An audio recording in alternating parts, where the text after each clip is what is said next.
In today's lesson, we'll be taking a look at UV gels as an alternate method for an artificial nail enhancement. When you think of gel nails, you might think of white gravy.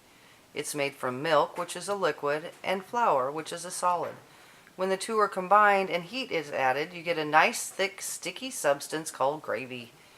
That's similar to how gel nails are created. Gel nails contain monomers, which are liquid, but they rely mostly on oligomers, which are in between a solid and liquid because they are thick, gel-like, and sticky.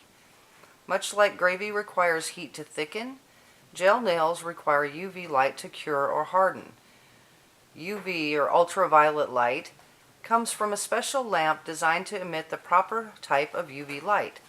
Let's take a look at a specific procedures that use UV gels.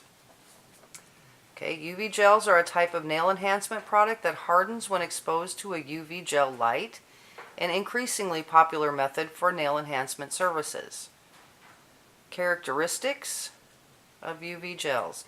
They do rely on the monomer liquid and polymer powder ingredients. They are part of the family of acrylates. The newer technologies use methacrylates. They rely mostly on oligomers. Mono means one, poly means many, and oligo means few. An oligomer is a short chain of monomers that is not long enough to be considered a polymer and are often referred to as pre-polymers. Traditional gels rely on urethane acrylate. The newer gel systems rely on urethane methacrylates, both main ingredients used to create UV gel enhancements. UV gel resins react when exposed to UV light. A photoinitiator creates the polymerization reaction to begin.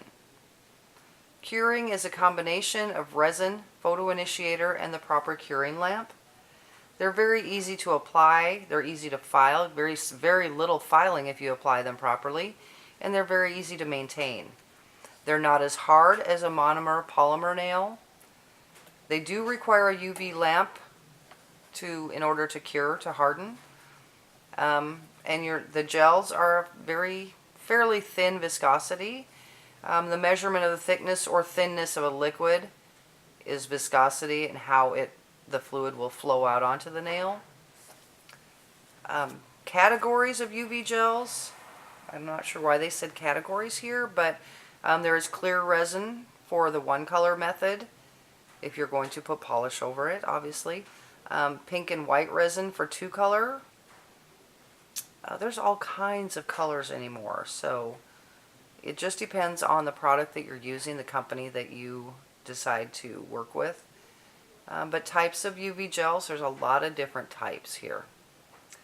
Bonding gels. They are used to increase the adhesion to the natural nail plate. So you're almost always, I shouldn't say almost, you are always going to use a bonding gel. UV building gels. They're a thicker viscosity resin and they're meant to build the nail up. There are self-leveling UV gels, so they'll provide the smoother surface than some of the building gels. Pigmented gels are exactly that. They have color pigment. They can be formulated in a variety of colors, viscosities, and opacities, which opacity is the amount of pigment concentration in the gel, so whether you can see through it or not. UV gel polishes also cure in the UV light unit, and a gloss gel is applied over it for a high lustrous shine. And then gloss gels are also called sealing gels, finishing gels, or shine gels, and they also can be used over your acrylic enhancements.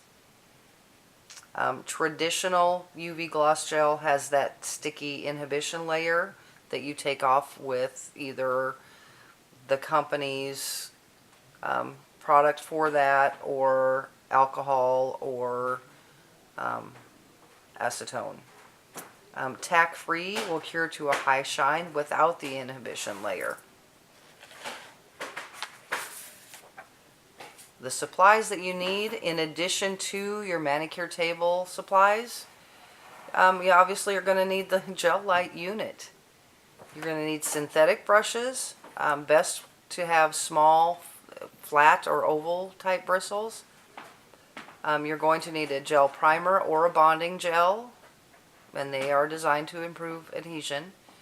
You obviously are going to need the UV gel, maybe tips to put this over if they're wanting extensions, nail adhesive to stick the tips on, nail cleanser or primer to remove surface moisture. You'll need your abrasive files and buffers, some kind of cleansing solution. Usually they contain some type of isopropanol,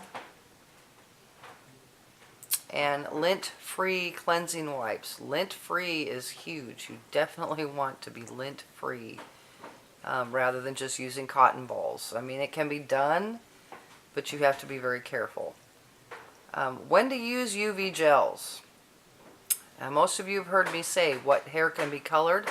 Anything that walks in the door. When to use UV gel? Anybody that walks in the door. But you want to do what's going to perform best for the client. UV gel is it's another tool in your toolbox.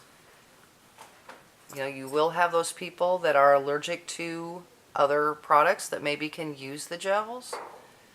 So, speaking from experience, I can use gel on my nails, but I cannot use acrylic. Choosing the proper gel. Okay. If you have flat fingernails, you're going to want to use that building gel. Use the thicker building gel. You don't want it to smooth out on you. Their nails are already flat. You're trying to build them an arch.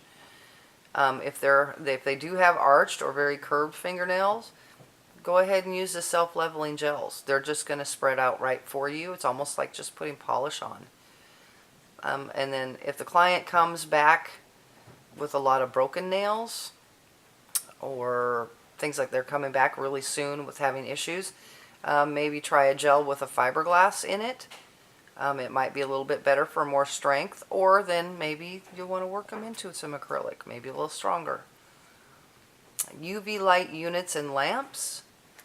A UV lamp is also known as a UV light bulb. Okay, the lamp is the bulb. It emits the UV light to cure the gel nail enhancements. They're usually available in 4, 6, 7, 8, and 9 watt. 9 watt is the most common. They should be changed 2 or 3 times a year depending on how often you use them. The UV light unit is the actual thing that sits on your station that has the bulbs in it. They differ by number of lamps in the unit, the distance of the lamps from the bottom of the unit, and the size of the unit. Typically, lamps are called by the number of lamps times the wattage in the lamps. So, gel polishes. They do not dry, they cure, and they do not thicken over time. They're either filed off or removed by soaking in acetone solution for 5 to 10 minutes and then scraped off with a wooden stick. What you're going to run into a lot of, and I see it even with students, is they don't realize that there are gel nails and gel polishes. They are 2 different things. Gel polish is just a polish that's cured onto your nails. You can't build with gel polish. Okay, you can build nails with gels, but the gel polish is just for adding color. Maintenance of gels, again, you're going to want to be in there every 2 weeks, 3 max. Maintenance allows the tech to apply the product to fill or backfill and structurally correct the nail to ensure its strength, shape, and durability.